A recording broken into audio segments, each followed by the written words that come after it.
What's going on, everybody? Welcome back to the channel. I am Brandon from Walker's Woodworks. Today's video is going to be a little bit different.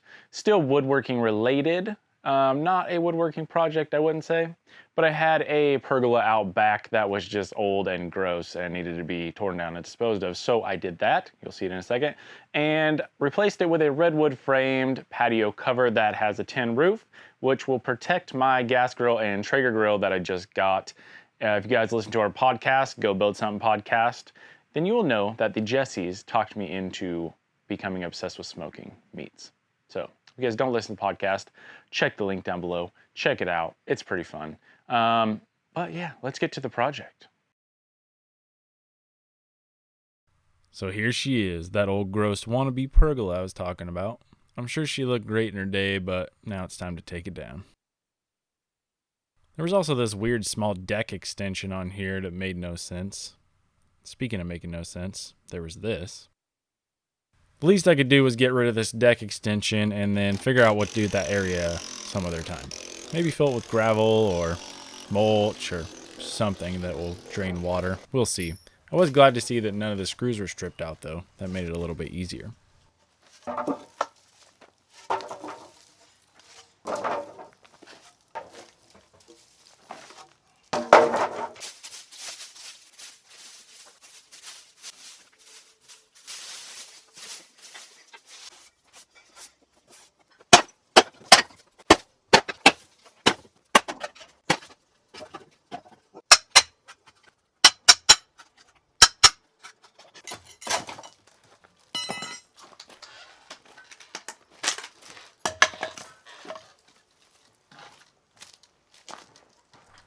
With the concrete anchors that were sticking out, I just cut them off as close as I could with my Sawzall and then drove them in flush with a hammer.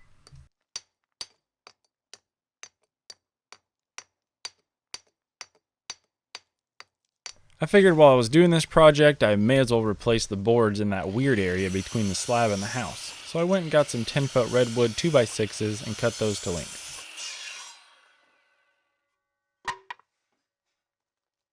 I also got some of this deck stain and sealer to hopefully make it last a lot longer than it did the first time.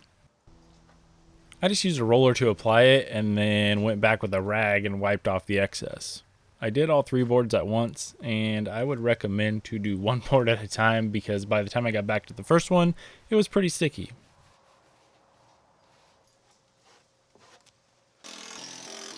Once I had all the boards ripped up, I could put in the new ones, and I did this with some 2.5-inch Power Pro exterior screws. I've been using these for a while now, and I gotta say that I am a fan.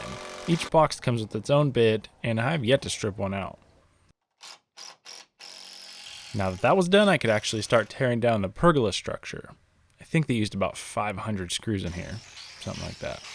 I'm also not sure whose idea it was to go with 2x2s for the top, but I wouldn't recommend it because they were really warped and just didn't really provide that much shade or anything. I'm not really sure, but I wouldn't do it.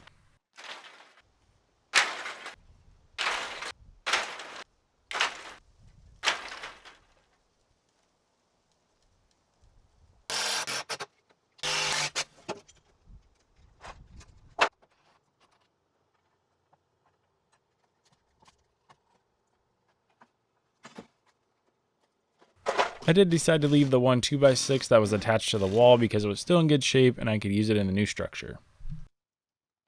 Then I moved on to cutting the 4x4 posts to length, and then I got them mounted into the existing brackets. I used a level to make sure that the posts were straight while I was drilling the holes for the bolts to go through. And then again while tightening just to make sure it stayed straight.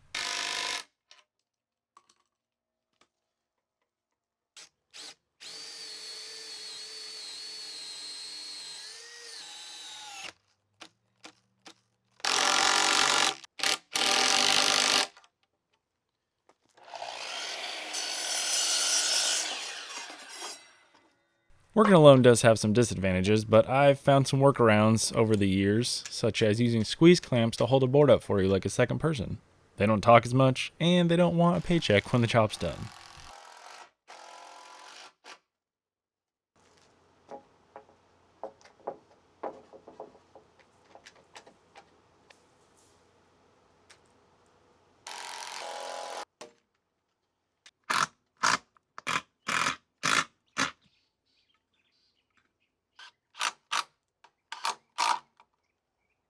I basically went with the same type of structure that was already here, but modified just a little bit to hold a roof on top.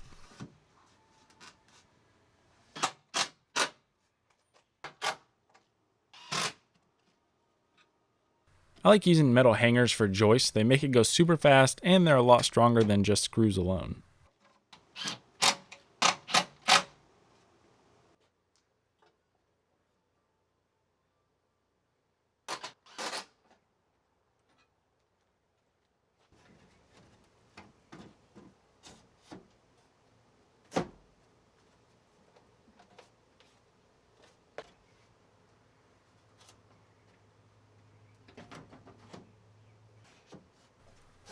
Don't be fooled. This is the only working out I do.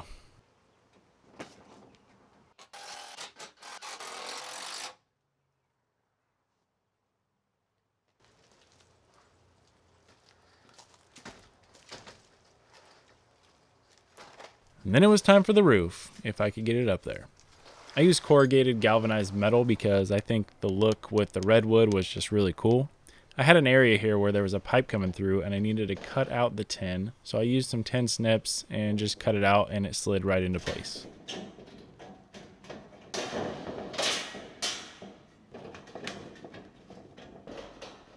I didn't realize how thin this stuff was until I started crawling around on it. You definitely have to evenly distribute your weight or it will dent, and I did put a few in it, but it wasn't too bad.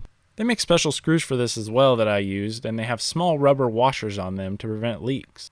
I used a drywall square to try to keep the screws in line, but if we're being honest, I may have missed a few times, and looking back, probably would have been better to use like a chalk line or something like that.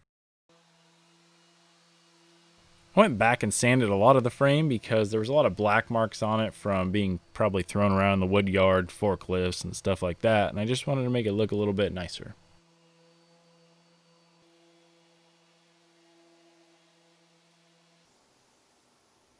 Now my plan was to stain the whole thing, but once I used it on those deck boards, I didn't really think it was going to look that great on the structure. Plus natural redwood just looks pretty awesome. So I went with some spar urethane, and I started off with a spray, but later off camera went back and did the rest of the coats brushing it on.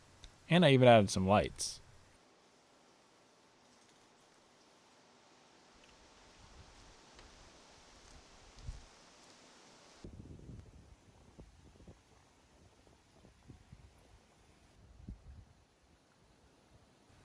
I have a few more things that I want to do to this space, and you may see those on future videos, but for now, I'm happy with it. Thanks for watching, and check out this next video. I think you'll like it too.